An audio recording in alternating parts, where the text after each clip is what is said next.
Das 24-Stunden-Rennen auf dem Nürburgring gilt als eines der härtesten Rennen der Welt, für Mensch und Maschine. Ich habe ehrlich gesagt ein bisschen Schiss, dass sie irgendwo abgeflogen ist.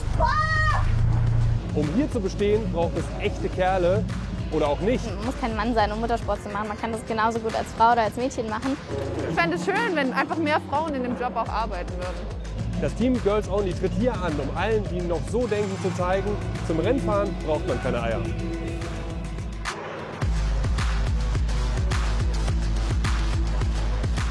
Ihr seht, dass hier jetzt ja ziemlich viele Autos in der Box stehen. Das hier ist ein Rennstall und ein Team von dem Rennstall ist eben das Team Girls Only. Das ist ihr Auto und ihr seht im Hintergrund schon, um das Auto rum sind nur Frauen. Denn alle Mechanikerinnen, Ingenieurinnen, Fahrerinnen, Teamleitung, Teammanagement, das sind alles Frauen. Hier hat kein Mann was zu suchen. Die ein oder andere Frau findet man hier beim Rennen auch in anderen Teams. Ein reines Frauenteam ist aber einzigartig. Das ist Laura, das ist eine von 3 Fahrerinnen. Laura fährt jetzt gleich das Warm-up, das heißt, wie viele Runden fahrt ihr jetzt über die Strecke? 6 Runden, aber im Prinzip nur um zu gucken, funktioniert das Auto? Genau, richtig. Okay. Ja dann, toi toi toi. Danke. Kerry ist die zweite und mit 22 Jahren jüngste Fahrerin im Team. Du bist es aber auch gewohnt, gegen Männer zu fahren. Ja, das war schon immer so. Also seitdem ich Kart fahre, seit 12. Jahr bin ich jetzt, glaube ich, im Motorsport, war das immer so und ja, normal. Ist dein Gedanke auch quasi, dass ihr zusammen beweist, dass es einfach, also dass es vielleicht auch mehr Frauen im Motorsport geben sollte oder dass man da einfach auch keinen Unterschied machen sollte? Auf jeden Fall, es gibt leider so wenige. Deswegen wollen wir auch irgendwo zeigen, dass es geht. Man muss kein Mann sein, um Motorsport zu machen. Man kann das genauso gut als Frau oder als Mädchen machen. Deswegen wäre das auf jeden Fall auch mal ein Statement. Wenn du dem Zuschauer mal so erklären müsstest, wie schnell seid ihr hier so unterwegs? Ja, auf den langen Geraden schon über 200. Also schon schnell, ja. Bei Regen schon ganz Auf schön jeden Fall, ja. 200. Aber klar, mit dem normalen Golf hat das hier auch nicht mehr viel zu tun. Das ist ein 350 PS Profi-Rennwagen, den man hier ohne entsprechende Lizenz auch gar nicht bewegen darf.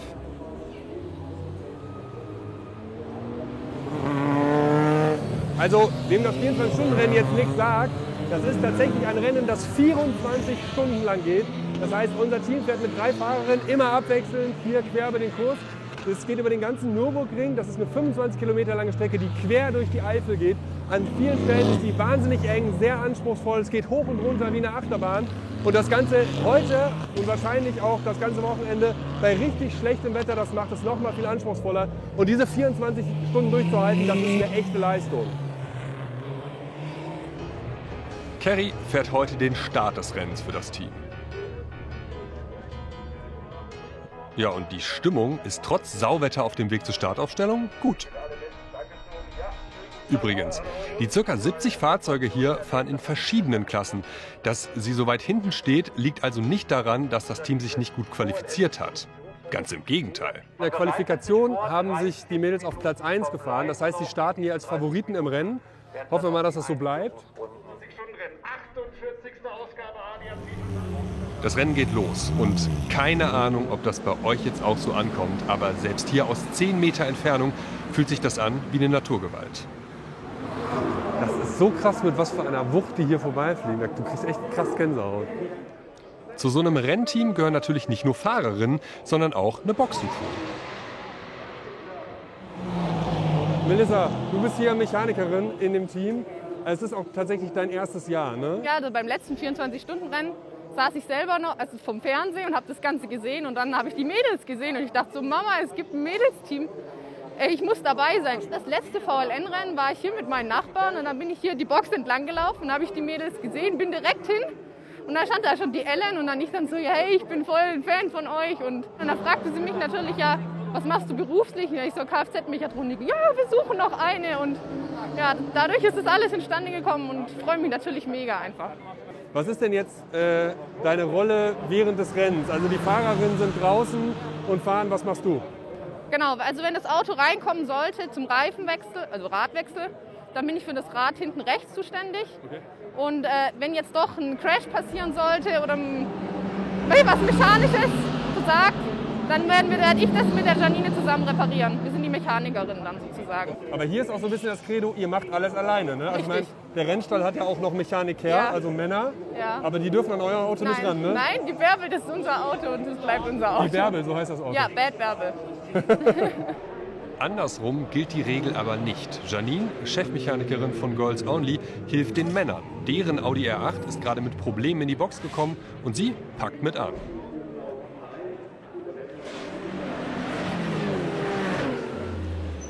Und jetzt müssen Melissa und die anderen auch ran. Der erste Boxenstopp läuft und wir sehen das Team zum ersten Mal so richtig in Action. Bärbel wird sauber gemacht, vollgetankt und bekommt 4 frische Räder. Und nach knapp 1,5 Minuten ist die Crew fertig. Und so geht das jetzt über Stunden weiter. Draußen kämpfen die Fahrerinnen um Bestzeiten und circa alle 2 Stunden wird gewechselt. Ich habe endlich Zeit, mit der Gründerin des Teams zu quatschen. Ja, also mir ist halt aufgefallen in all den Jahren hier am Nürburgring, dass es relativ wenig Frauen gibt, die in den Boxen arbeiten. Und fand es eigentlich total schade. Ich konnte mir gar nicht vorstellen, dass es so wenig Frauen gibt, die im technischen Bereich arbeiten. Die Idee war dann einfach, den Frauen auch einfach mal die Möglichkeit zu geben, zu zeigen, dass sie das auch können. Ja. Vielleicht sogar besser als die Männer. Vielleicht sogar besser als wir. Und das halt nicht im Rahmen von einer Liga, wo nur Frauen fahren. Das gibt es ja in England, die W-Series, wo ja, eben nur Frauen fahren. Nee, also wenn, dann wollen wir uns natürlich auch messen mit Männern. Also das ist ganz klar. Warum nur Frauen gegeneinander fahren? Also Fahrerinnen gibt es ja auch schon. Also wir wollten schon zeigen, dass wir hier mit den Männern genauso mithalten können. Also wir wollen gleichgestellte Konkurrenz einfach sein. Ja, das heißt aber auch, das ist ja kein PR-Stunt, sondern ihr wollt gewinnen in eurer Klasse. Selbstverständlich. Darum geht's, ja. Es wird Nacht und so langsam geht es an die Kondition. Wir sind jetzt schon 6 Stunden im Rennen. Auf der anderen Seite, das ist nur ein Viertel. Wir müssen noch 18 Stunden durchhalten. Ich fühle mich ehrlich gesagt schon wie nach 3 Tagen Arbeit.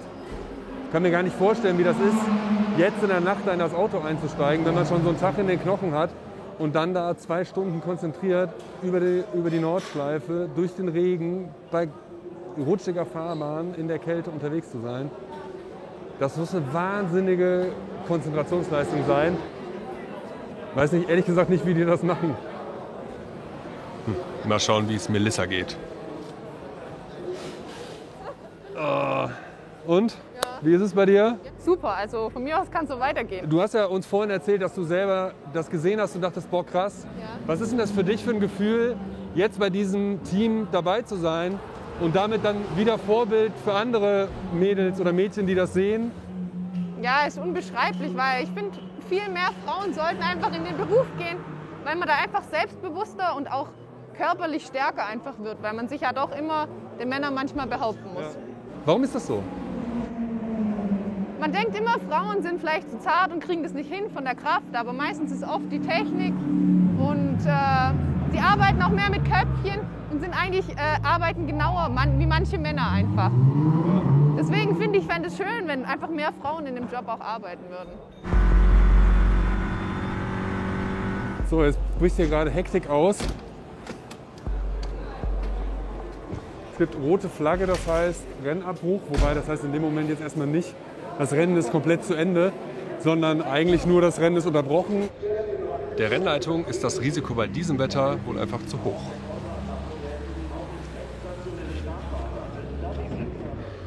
Wir verfolgen ja auch so ein bisschen das Rennen hier auf den Monitoren und in den letzten Stunden sind auch echt viele von den Spitzenfahrzeugen ausgefallen, weil die halt abgeflogen sind, weil die Bedingungen einfach viel zu krass sind. Das ist halt sehr kalt, sehr nass und das ist für die Reifen eigentlich keine Chance, bei denen, so wie die hier fahren, wie die Irren nämlich, noch zu funktionieren.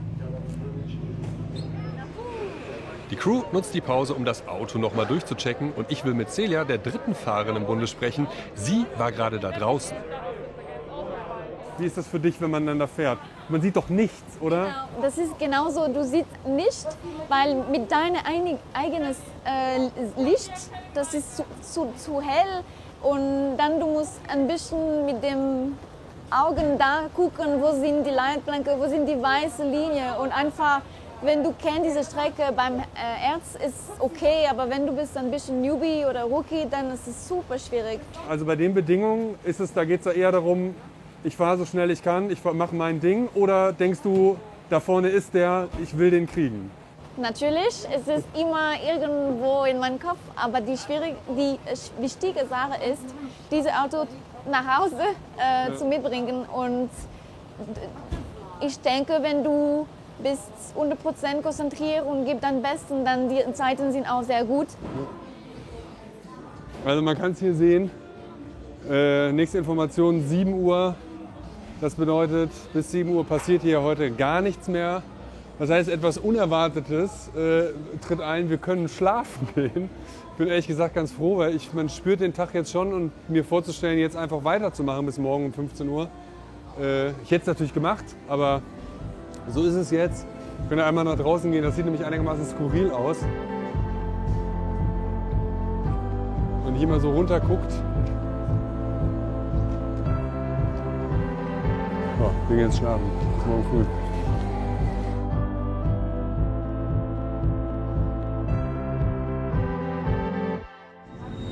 So, es ist jetzt 7 Uhr morgen. Nach unerwarteten 4 Stunden Schlaf, die aber sehr gut getan haben, geht es jetzt um 8, also in einer Stunde weiter. Hinter dem Feld hier frühstückt das Team noch. Da drin wollen wir nicht filmen, weil wir den auch so ein bisschen Rückzugsraum lassen wollen. Aber wir sehen uns dann auf jeden Fall gleich, wenn es in der Pit weitergeht.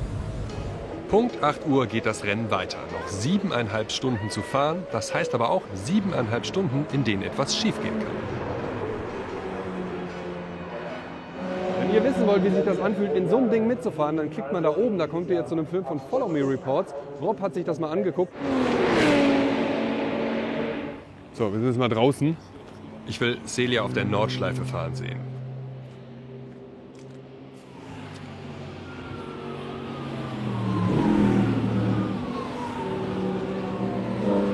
Wie nah die auch aufeinander auffahren, ne, bei der Geschwindigkeit. Völlig geisteskrank.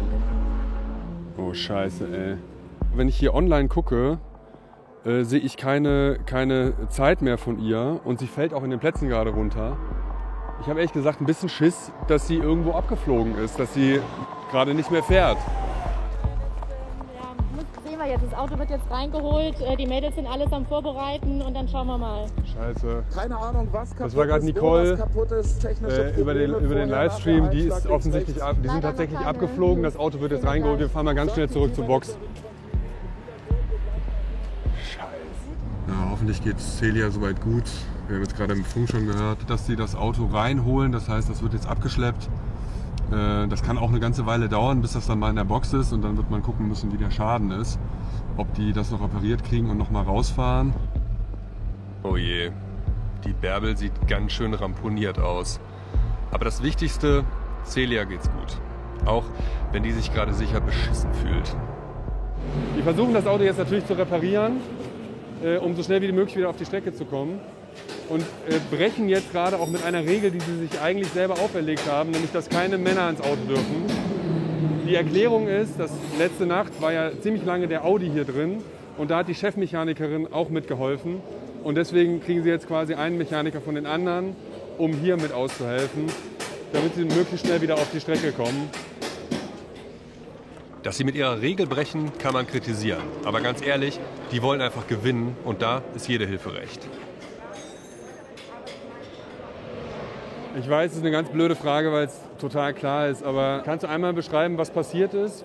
Ich hatte einen Kontakt und ich war total überrascht, weil ich habe nichts gesehen und der Kontakt war so hart. Also das war keine kleine Touch so, das war einfach weg. Ein anderes Auto hat dich gerammt quasi? Ja, das ist genau die Gefühl, ich habe. Also natürlich passiert, das ist nur einfach so schade für uns. Fuck! Fucking hell! Someone hit me! Fuck! Ich war total genervt, weil das war meine letzte Runde und ich ja total genervt, und ich wollte nicht das, weil wir das ganze Team, wir haben so hart gekämpft, aber ja, also ja, das passiert. Und jetzt, ich denke, die Mädels sind vielleicht fast fertig schon so. Ja, ich hoffe, wir sind back in the game. Ja. In gerade mal einer halben Stunde hat das Team ihre Bärbel wieder fit gemacht und Kerry nimmt sie wieder mit raus auf die Strecke. Sie haben es geschafft. Als Team.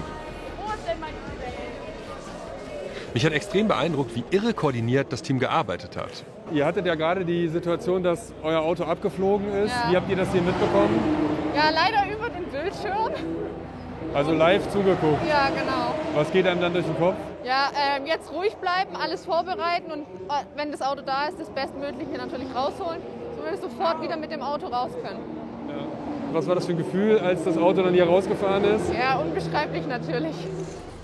Noch 3 Stunden zu fahren und tatsächlich geht Celia jetzt noch mal raus auf die Strecke. Und das nach ihrem Unfall. Ich will mir gar nicht vorstellen, was in ihrem Kopf vorgeht.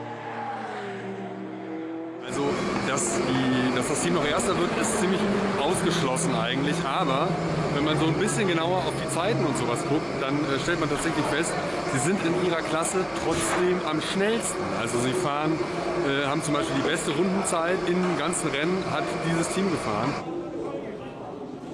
Die letzten 24 Minuten sind es jetzt noch. Und ja, ich glaube, so langsam steigt hier auch die Anspannung.